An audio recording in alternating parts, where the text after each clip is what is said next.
Vamos a comenzar.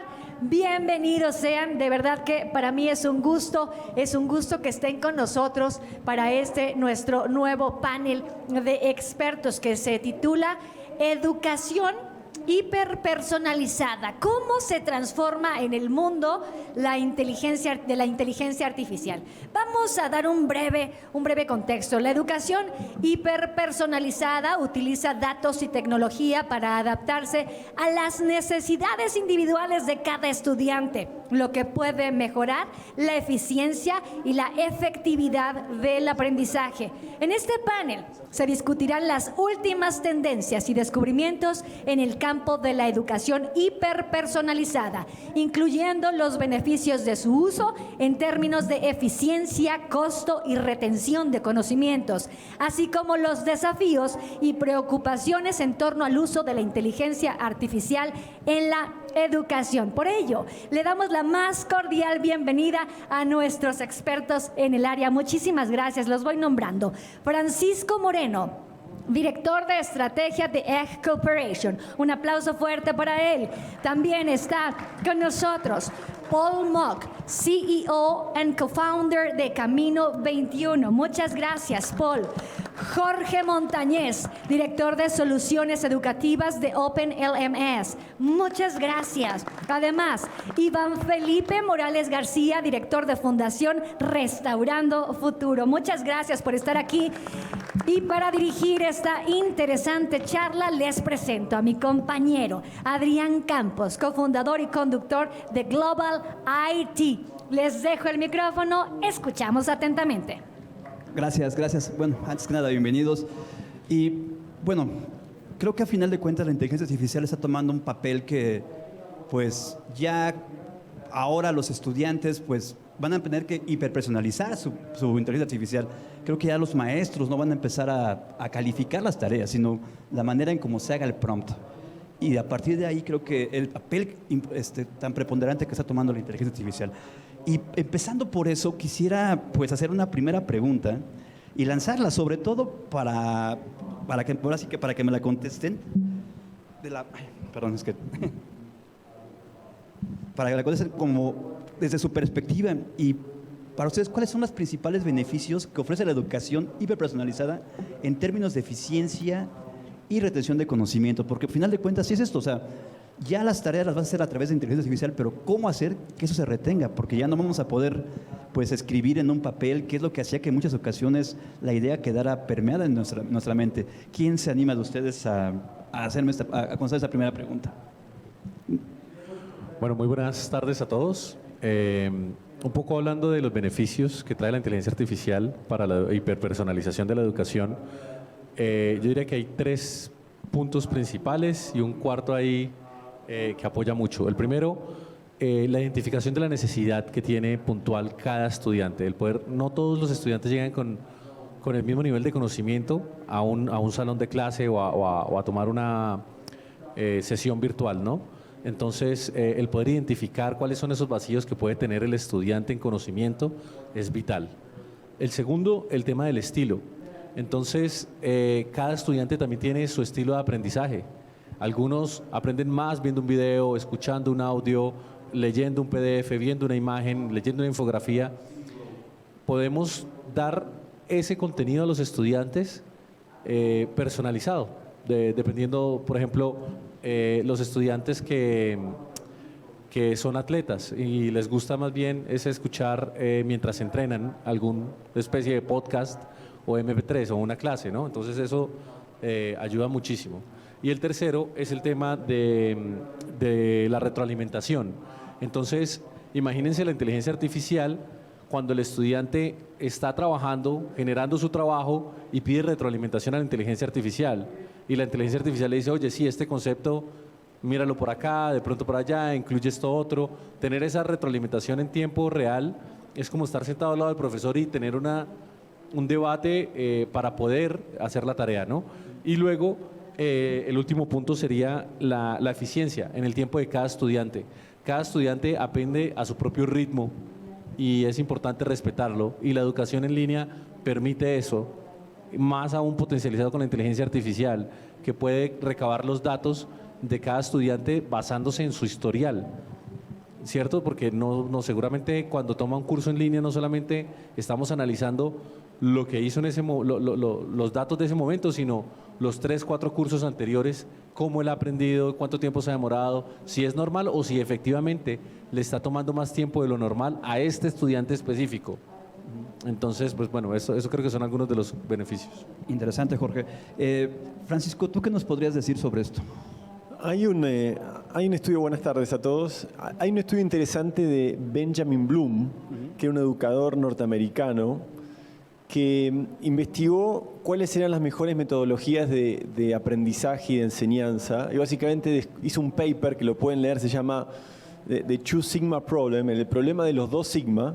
Básicamente descubrió que el modelo de las tutorías 1 a 1 genera un desempeño académico en 2 desviaciones estándar mejores que el modelo de una clase tradicional.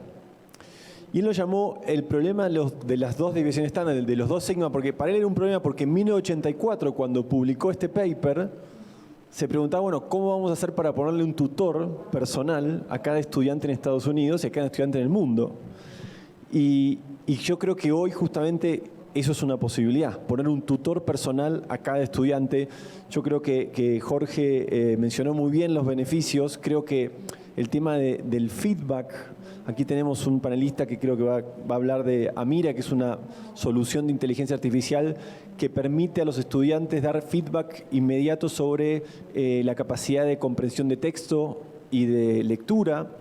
No sé si saben que, digamos, esta plataforma que se llama de Salman, Khan Academy, acaba de lanzar un tutor virtual que se llama Khanmigo, donde todos los estudiantes de Khan Academy van a poder tener este tutor que a través de preguntas socráticas te va a guiar hacia tus propias respuestas. Entonces creo que tenemos esa gran posibilidad de, con inteligencia artificial, poner un tutor para cada estudiante del planeta Tierra. Y eso es algo que no teníamos esa posibilidad hace meses. Hoy la estamos teniendo y creo que es importante que cómo podemos realmente lograr eso, cómo tenemos que cambiar nuestra mentalidad para hacer de eso una posibilidad para todos los estudiantes, sobre todo de América Latina. Eso es interesante porque si al final de cuentas se está acelerando la adopción y tendríamos que subirnos rápidamente. Paul, ¿cuál es tu respuesta a esto? Pues primero que nada, muchas gracias y qué gusto compartir panel con todos acá. Nos hizo falta alguna colega que se hubiera sumado al panel, pero bueno,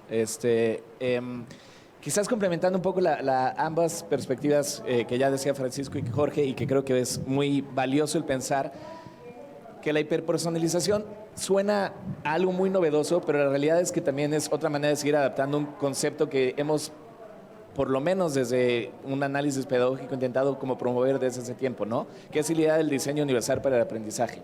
Y que es esta idea que ya compartió un poco Jorge, sobre que no hay 2 estudiantes iguales. Nos han vendido la idea de que hay tal cosa como un estudiante promedio y nadie es promedio, ninguno lo somos. Todos tenemos diferentes estilos de aprendizaje y también diferentes maneras de demostrar que hemos aprendido de la misma manera, ¿no? Entonces, con el diseño universal para el aprendizaje, uno tiene que siempre estar pensando en cómo poder diseñar para los márgenes, diseñar para aquellas personas que no necesariamente son todos extrovertidos, todas introvertidas, que tienen grandes capacidades verbales o escritas, como bien decían allá, que tienen diferentes maneras en las que a alguien le habla más el video, a alguien le habla más el audio. Entonces, esto era algo muy complejo de hacer antes, cuando teníamos pues un auditorio de esta naturaleza en donde hay pues decenas de personas, y pensar en esa hiperpersonalización se complejizaba, porque aunque hay algunas, creo yo, técnicas pedagógicas que te ayudan a poderlo hacer, hoy la tecnología, la inteligencia artificial nos brinda esa potencialidad de realmente poder estar pensando en cómo hacer que cada quien, como lo dicen mucho, y hay un estudio que acaba de sacar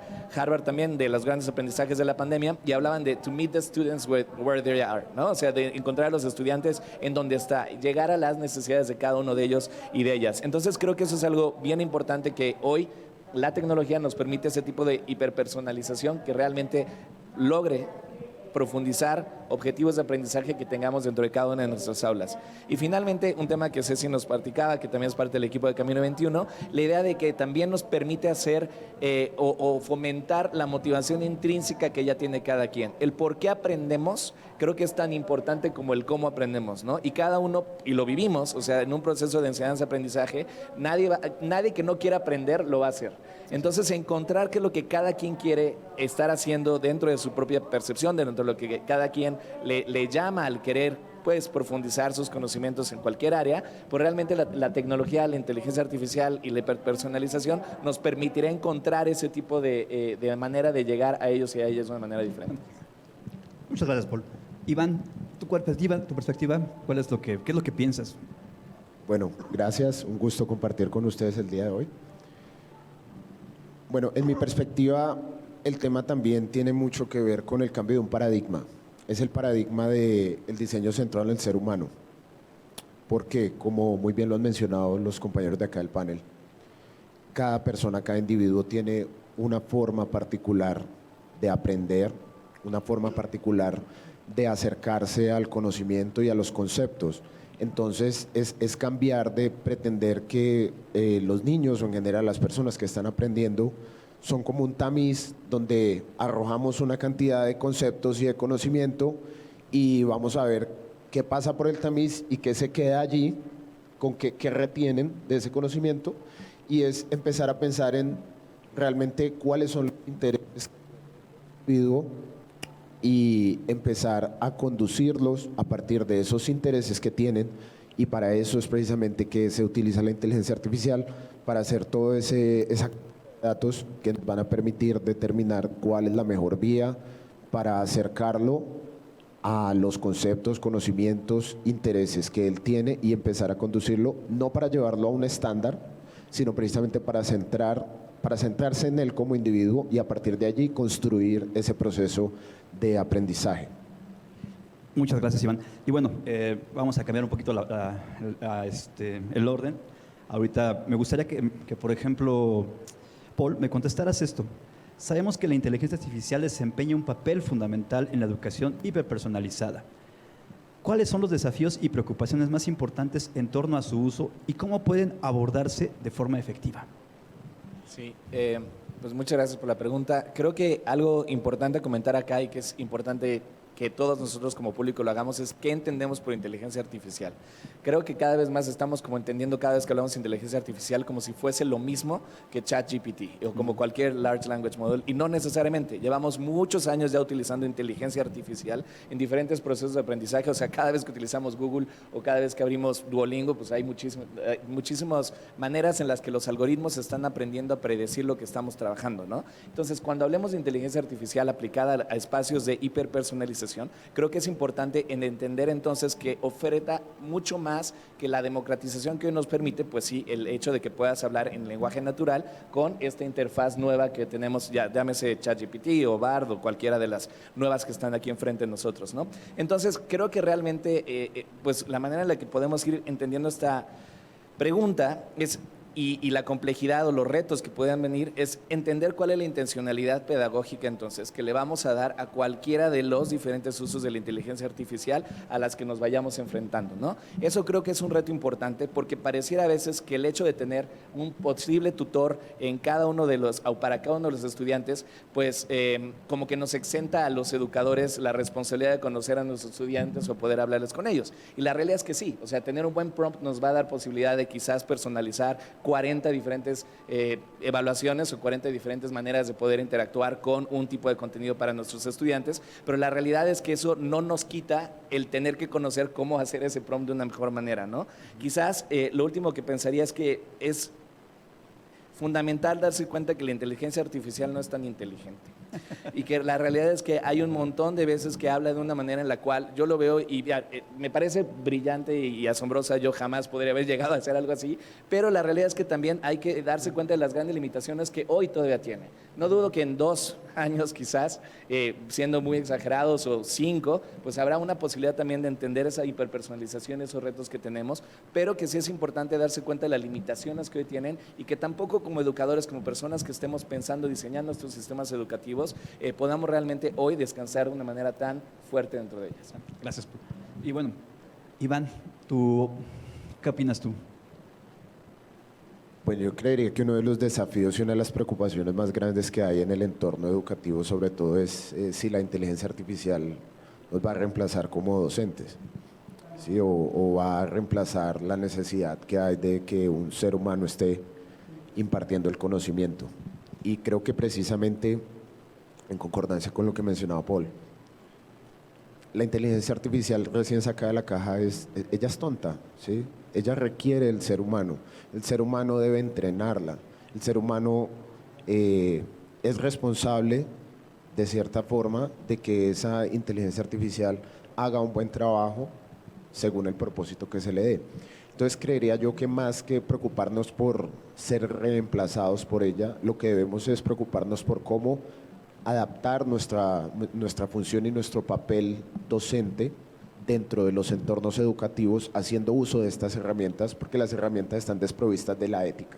Las herramientas simplemente son eso, herramientas, depende de cómo se usen. Entonces el desafío más grande, como lo veo, es cómo adaptamos nuestra función docente a las herramientas que existen en este momento, llámese ChatGPT, llámese Convey AI, llámese Midjourney, llámese cualquiera de las que existen y están disponibles para nosotros, para que nuestro ejercicio sea enriquecido por estas herramientas y para que logremos acercarlas a los estudiantes de una forma responsable, para que no se convierta en un antagonismo entre el ser humano y la máquina en el ejercicio de una profesión, sino que nosotros como seres humanos las utilicemos como herramientas que son y les demos un uso adecuado para poder continuar con el ejercicio docente. Muchas gracias, Iván. Francisco. Yo creo que el riesgo más grande es no usarla. Me gustaría hacerles una pregunta al público. ¿Quiénes de aquí, antes de esta charla, escucharon hablar de ChatGPT y saben más o menos de qué se trata ChatGPT? Al público y a todos nosotros también. Bien, ¿quiénes de aquí tienen un usuario de ChatGPT? Bueno, no hay tantas manos levantadas. ¿Quiénes de aquí usan ChatGPT todos los días para sus tareas laborales o personales? Muchas menos manos levantadas. Imagínense si en este entorno súper especializado y de vanguardia en el que estamos aquí ahora, si esta es la situación, ¿qué está pasando en las aulas? ¿Qué está pasando con los jóvenes en América Latina? Hay, digamos, brechas de infraestructura, de conexión a Internet, de equipamiento, pero la brecha más grande creo que es la brecha cultural, de, como mencionaba Iván, dejar de pensar que la tecnología nos va a quitar el trabajo, sino pensar, bueno, ¿cómo puedo complementar mi trabajo con la tecnología? Entonces, tanto maestros como estudiantes, creo que el desafío más grande que tenemos es cómo adoptamos estas herramientas lo más rápido posible, les diría sin demasiada planificación, sino que hoy está al alcance de cualquiera. Entonces, que se haga en las aulas creo que es un valor agregado enorme.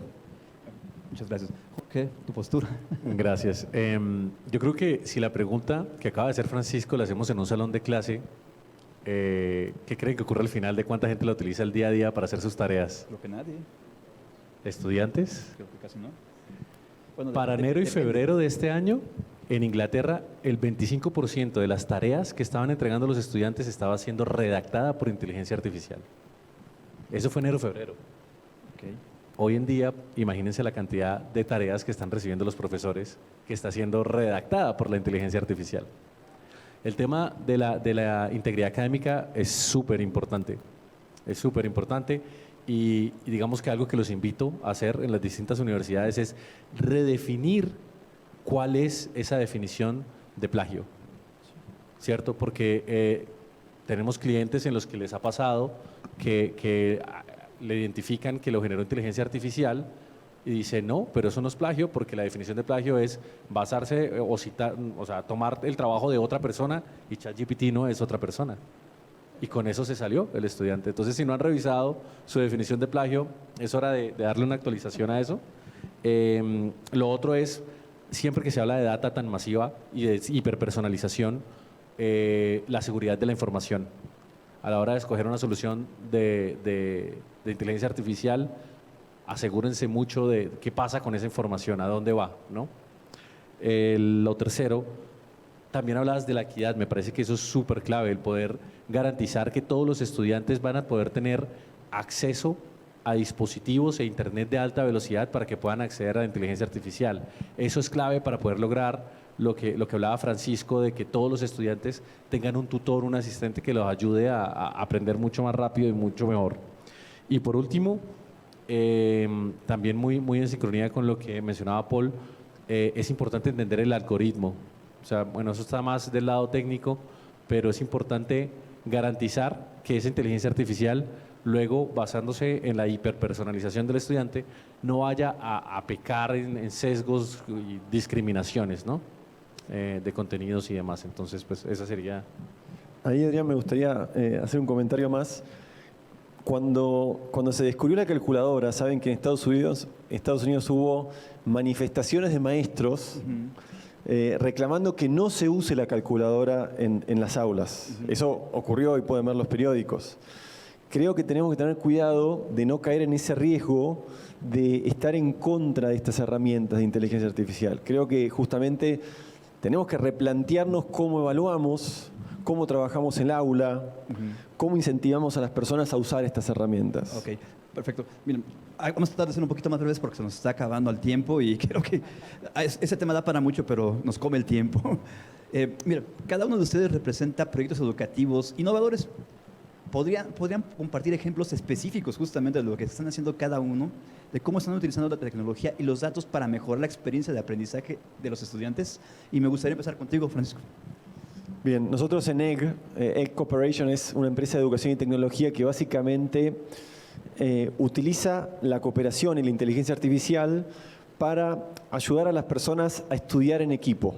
Desarrollamos un modelo online que aplica principios científicos de cooperación y básicamente lo que hacemos es un modelo de aula invertida potenciando el aprendizaje entre pares. Los estudiantes tienen un problema en el mundo online que es en Coursera, por ejemplo, o en las plataformas autodirigidas, son súper escalables, pero la experiencia del estudiante es solitaria y eso hace que las tasas de abandono sean muy altas.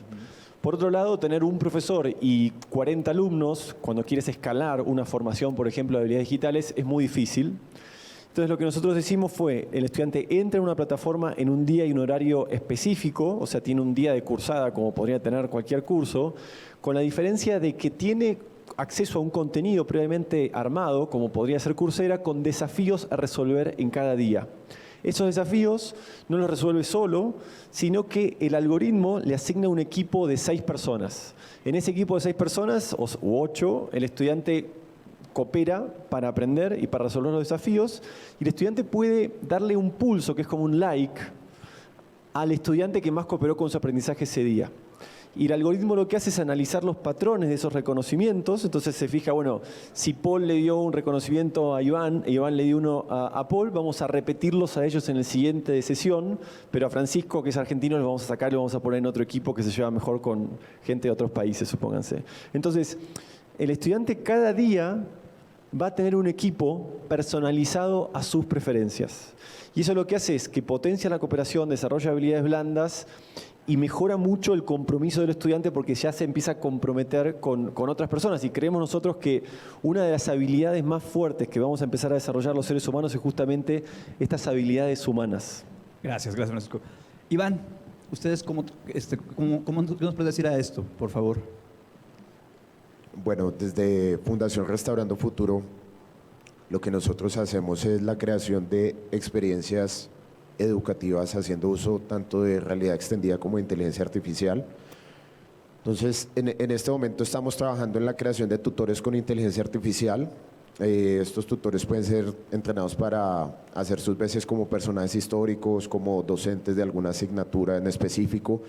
Y lo que queremos hacer es facilitar los procesos de aprendizaje en entornos como la realidad virtual, por ejemplo, acercándolos al lenguaje digital que ya en un futuro muy cercano van a manejar mucho más los estudiantes. Venimos de generaciones que cada vez han estado acercándose más a lo que es la cultura gamer, ¿sí? Y para ellos descifrar el mundo e interpretar la realidad ya está muy cercano a esto. Ya no lo vamos a poder separar tan fácilmente. Cada vez van a ser menos los estudiantes que no van a tener idea de qué es un juego, qué es jugar, etcétera. Entonces, acercar este tipo de experiencias a ellos de una manera, digámoslo, muy sutil, muy inmersiva, para nosotros es clave para generar entornos de aprendizaje en los cuales yo aprenda sin sentir que me colocaron ahí a aprender algo, sino que estoy participando de una experiencia en la cual estoy obteniendo un conocimiento interesante de una manera en que la interacción es muy natural.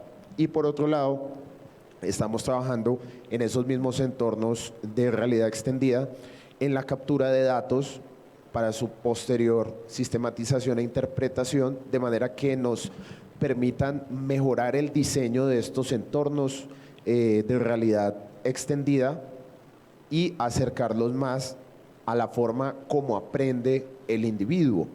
Es mucho más fácil manipular un entorno en realidad virtual y ajustarlo a las necesidades o a las dinámicas de atención que tiene un individuo que ajustar un aula de clase o que ajustar un laboratorio de la vida real. Entonces, eso hace que las posibilidades sean mucho más inmediatas en el tema de adaptación.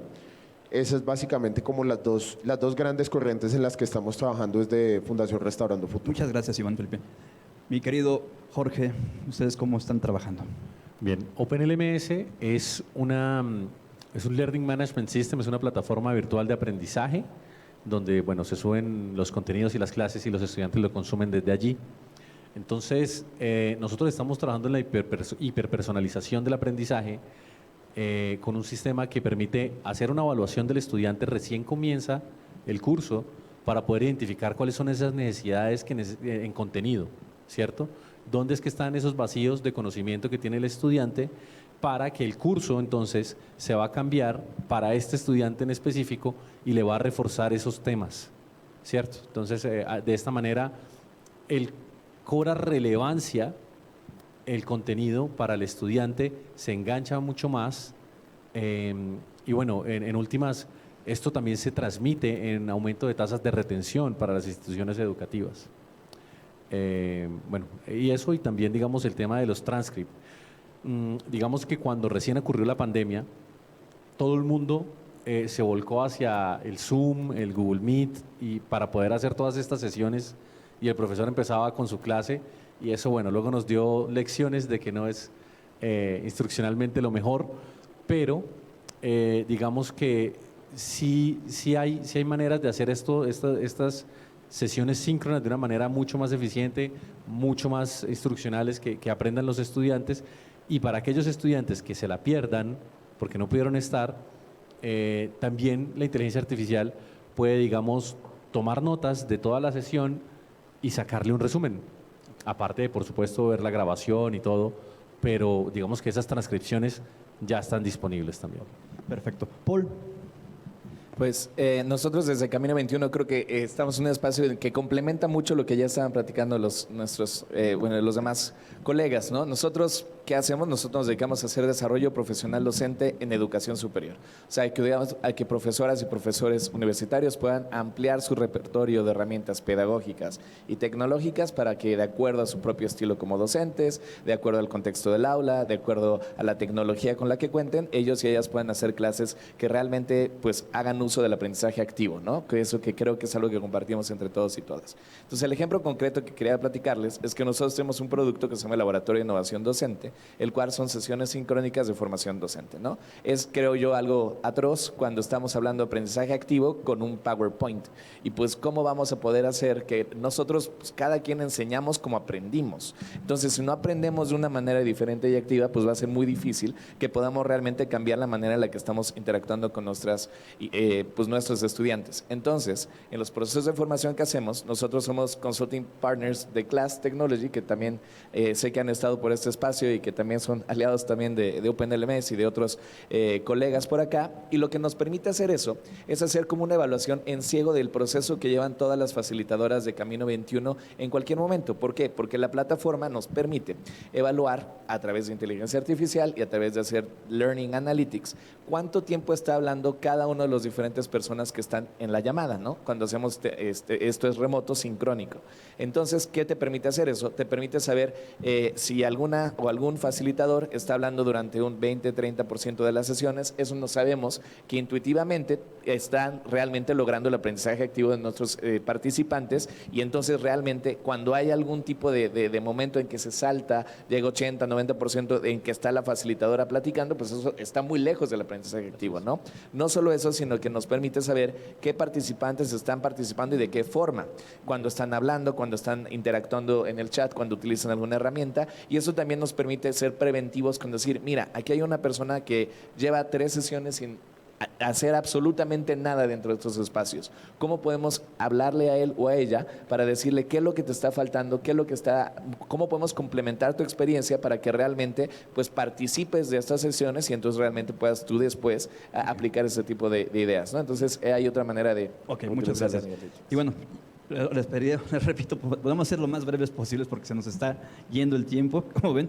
Y justamente, pues bueno, ya sin redondear, ya sabemos que la educación hiperpersonalizada va a sacar lo mejor de cada uno y adaptarse a las necesidades de cada persona, ¿no? Sin embargo, ¿cómo ven ustedes el futuro y la tecnología? ¿Cómo va a seguir transformando este campo? Empezamos precisamente con Paul. Pues yo espero que en un futuro no se parezca tanto a lo que hemos hecho los últimos 100, 200 años. O sea, yo veo que la tecnología es solo uno de los facilitadores que puedas hacer. Estoy muy de acuerdo con lo que decía Francisco, que sería un riesgo no utilizarla. Pero el problema no está en el uso no de la tecnología, sino que seguimos dando clases como en el siglo XVIII. O sea, si Benito Juárez regresara a la vida y se vendiera un salón de clases hoy, voltearía a los eslones y diría, mira cómo están haciendo exactamente lo mismo de lo que yo hacía y como estaba aprendiendo. Entonces va mucho más allá de solamente implementar tecnología, sino empezar a pensarnos en cómo realmente podemos fomentar el aprendizaje activo, el empezar a pensar en una pedagogía centrada en el estudiante, en el poder traer todo ese tipo de herramientas al salón de clases. Yo creo que ese es uno de los grandes riesgos. O sea, también en el uso de tecnologías, y escucho en el LMS y en otros muchos herramientas de EdTech que tenemos, pues cómo no se usan, porque aunque hacen 1000 bellezas, pues realmente si el profesor o la profesora no tiene una intencionalidad pedagógica cómo utilizar, más allá de que yo sepa dónde le doy clic y abro un foro, eso es poco interesante. Lo más interesante es saber cómo voy a hacer una pregunta que realmente potencie las discusiones entre mis estudiantes para profundizar en el aprendizaje. Eso me parece que es, ojalá, hacia un futuro, lo que debiésemos estar pensando, más allá de que la tecnología, claro, debiese ser un componente ahí. Ok, gracias. Aquí, por ejemplo, ¿tú qué piensas, Jorge? ¿Qué es el futuro que se espera y cómo hacerlo? Bueno, yo pienso que para la educación con la tecnología a futuro, digamos que hay 3 puntos para mí claves y que los veo muy claro. Uno, saliéndome un poco de educación, más a entrenamiento y desarrollo, la tecnología con la inteligencia artificial integrada con realidad aumentada y wearable devices, dispositivos de uso como los lentes. O sea, imagínense un lente que uno se ponga y mira, tienes que operar esta máquina. Y uno nunca la ha visto en mi vida, se pone los lentes, la máquina es identificada por los lentes y te va a decir, bueno, para encenderla, haz clic aquí, luego esto, lo otro, tan, y fácilmente puedes operarla. Eso para mí es el futuro con inteligencia artificial y dispositivos. Pero en formación pienso que debemos migrar un poquito más hacia la parte de educación basada en proyectos, ¿cierto? Hablando también con lo que tú mencionabas sobre alejarnos de la manera en que evaluamos actualmente. Eso tiene que suceder, ya no podemos seguir evaluando sobre memorizaciones. Tiene que ser más tangible, más qué puedes hacer tú con lo que sabes, más en competencias. Diría que son como los cambios a venir. Pues te agradezco. Francisco, el futuro. Bueno, yo lo que quisiera transmitir es la velocidad con la que el mundo está cambiando. Hago un ejercicio muy corto. Imagínense que en 1750, que fue cuando inventamos la máquina de vapor, que es el inicio de la revolución industrial, fuera el 1 de enero de este año. El 15 de abril inventamos el telégrafo, que fue más o menos en 1850. El 15 de julio hicimos las primeras computadoras, 1950. 6 de agosto llegamos a la Luna. El 26 de agosto creamos Internet. El 29 de agosto el primer smartphone. 7 de septiembre Facebook, 11 de septiembre Bitcoin, 21 de septiembre el 5G, 22 de septiembre Elon Musk lanzó Neuralink y ayer salió ChatGPT. Imagínense si todo esto pasó en agosto y septiembre, ¿cómo se viene octubre? ¿Cómo se viene noviembre? La velocidad del cambio es cada vez más alta y creo que una de las cosas más importantes que tenemos que tener para enfrentar el futuro que se viene en la educación es nuestro mindset. Estar abiertos al cambio, poder probar las cosas, no tener miedos a fallar. Creo que ese es el futuro que se viene en la educación. No lo conozco exactamente, pero sé que va a ser muy fuerte y va a haber muchos cambios.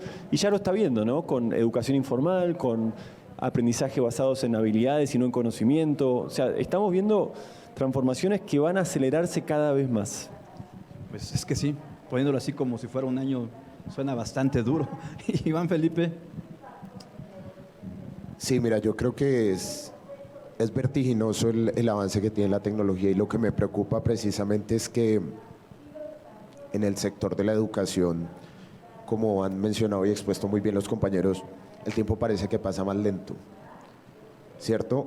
Nosotros tenemos la oportunidad de estar muy cercanos al ecosistema del Internet del valor o de la Web 3.0 y en una semana hay 20 startups nuevas de inteligencia artificial, hay 20 dApps diferentes descentralizadas para hacer X cantidad de cosas y en educación a veces estamos dando los mismos debates. Entonces creo que lo más importante es no quedarnos atrás y comprender que es un proceso acelerado el cambio tecnológico que se está viviendo de la mano no solamente de la inteligencia artificial, sino de todas las tecnologías de la cuarta revolución industrial, las tecnologías de realidad extendida, la blockchain, ¿sí? Y en la medida en que logremos hacer confluir todas estas tecnologías dentro de los procesos educativos que nosotros estamos desarrollando, no nos vamos a quedar atrás. El riesgo, creería yo, es de no ver ese futuro soñado, es quedarnos dando los mismos debates y en el mismo paradigma, en lugar de abrazar de una manera responsable las tecnologías que están dispuestas en este momento para nosotros y sobre todo, y lo más importante, que la gran mayoría de las tecnologías son abiertas al público. Entonces el peligro simplemente es no utilizarlas. Ok. Nos queda tiempo para la última pregunta todavía. Así es. Todavía nos queda el último tiempo. Bueno, ya cerraremos con esto y esperemos que nos quede tiempo para las preguntas hacia el público. Y bueno, la colaboración y cooperación son elementos clave en la educación hiperpersonalizada. ¿Cómo están fomentando la colaboración entre estudiantes y cómo contribuye a un mejor aprendizaje? Empiezo con, me parece, Iván Felipe. Por favor. Bueno, yo quisiera preguntarle cuántos de los asistentes conocen Discord. Levanten la mano. Ahora pregúntense cuántos de sus estudiantes conocen Discord y en cuántos servidores están. Este tipo de aplicaciones permiten la cooperación de manera muy sencilla y no son nuevas, ¿cierto? Ejemplifico el Discord para traer una idea que para mí es central y es todo lo que tiene que ver con el paradigma de la descentralización. La descentralización creo que es fundamental para facilitar la cooperación entre estudiantes. Nosotros hacemos mucha referencia al concepto de metaverso. ¿Por qué? Porque creemos que los entornos descentralizados permiten establecer lazos de solidaridad orgánica en entornos inmersivos o no, digamos más allá de la realidad extendida, pero que permiten rebasar los límites que nos impone el territorio o que nos imponen los espacios físicos. Entonces, para mí creo que desde Fundación Restaurando Futuro lo que nosotros hacemos es facilitar estos entornos descentralizados porque se convierten en puntos de encuentro que tienen casi que vida propia, no dependen de nosotros, porque están abiertos 24/7. Entonces no sabemos qué tipo de relaciones se están estableciendo allí, pero sabemos que todo tipo de relaciones en esos entornos educativos se pueden establecer allí porque son descentralizados. Gracias, Iván. Y bueno, Francisco, te vi bien emocionado. Creo que la cooperación, digamos, la cooperación es la base de la vida. Nosotros estamos vivos porque nuestros órganos cooperan entre sí. Y el bienestar o el progreso de una sociedad tiene que ver con cómo cooperan los miembros de esa sociedad. Entonces la pregunta es cómo logramos que nuestros estudiantes desarrollen esas habilidades cooperativas y colaborativas, porque además son las habilidades que nos van a pedir en un trabajo.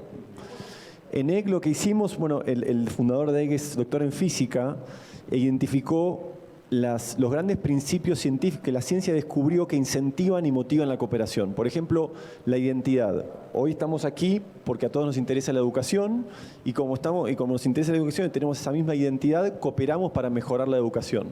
Bueno, ¿cómo hacemos para que los estudiantes tengan una misma identidad?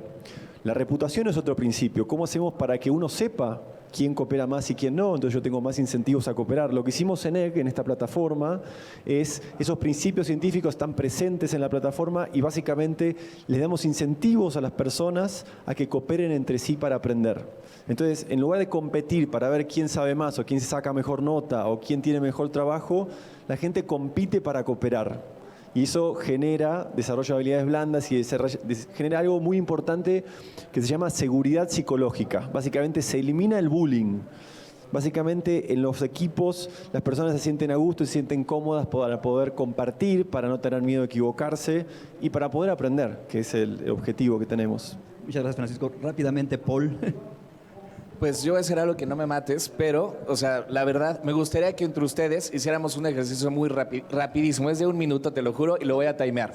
Lo que quiero es que se pregunten y con la persona al lado, aunque no lo conozcan, no la conozcan, se pregunten en un espacio de educación cuándo y cómo han cooperado. Dense 1 minuto. Van. Voltéense al lado. ¿Sí? ¿No? Está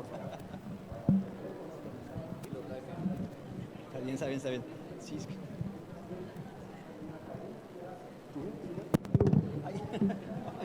menos tiempo, ¿no? No tengo. Yo sé que tengo 1 minuto para cerrar. Respetar también nuestros siguientes, ya está. Es que de repente tiene que no hacer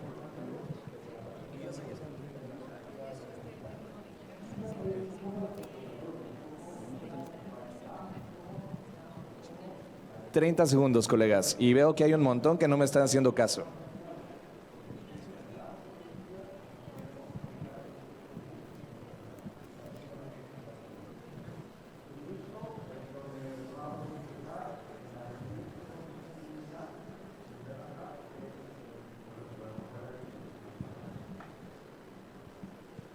Considero que... Ya no. ¿Qué les parece? Tenga paciencia, Ah. porque creo que, y si quieren, colegas, podemos regresar, porque sé que los colegas aquí organizadores de ETEC están muy nerviosos con el tiempo, pero quisiera justamente que después de esta manera en la que están regresando, y los que sí hicieron el ejercicio de voltearse al lado y de poder hablar con otro, pudieron entonces en esos 30 segundos, 1 minuto que tuvimos, empezarse a conocer entre unas personas y otros. Si estamos en un espacio sincrónico y estamos siguiendo dando cátedra, pues ¿para qué nos volvimos a ver acá? Mejor veamos YouTube y listo, ¿no? ¿Qué estamos haciendo? Estamos haciendo algo que se llama Think, Pair, Share. La manera en la que, y ya no me va a dar chance de poder haber escuchado lo que 1 o 2 personas de ustedes pensaron, lo pudieron pensar primero, platicar con alguien después y entonces tener un espacio para saber que su pregunta o su respuesta va a tener una profundidad diferente. Va a tener estas posibilidades de la cooperación que yo sé que se me ponen nerviosos porque pues no estoy hablando yo ni nadie aquí arriba. ¿Qué pasó? Pero les apuesto que del otro lado, pues también antes de que ya nos vayamos al almuerzo y al break, pues también es algo reconfortante poderlo hacerlo, ¿no? O sea, realmente este tipo de rutinas de pensamiento se llaman y es algo que pueden buscar ustedes. Por ejemplo, Howard Gardner allá de Project Zero en Harvard, creador de las inteligencias múltiples, diseñó este tipo de mecanismos que se llaman rutinas de pensamiento y que nos permiten el poder empezar a hacer este tipo de cooperación. ¿Qué hacemos nosotros para tener la colaboración y cooperación? Eso. No lo hacemos nosotros, dejamos que ustedes y que ellos lo hagan. Muchas gracias. Y finalmente, Jorge. Bien, yo soy muy de acuerdo con lo que han comentado mis compañeros de panel. Agregaría que desde el punto de vista tecnológico es crucial la parte de cooperación y colaboración para la educación. Está desarrollándose el pensamiento crítico y un montón de competencias más, ¿no? ¿En dónde se logra eso? Cuando estás hablando en una educación virtual a distancia.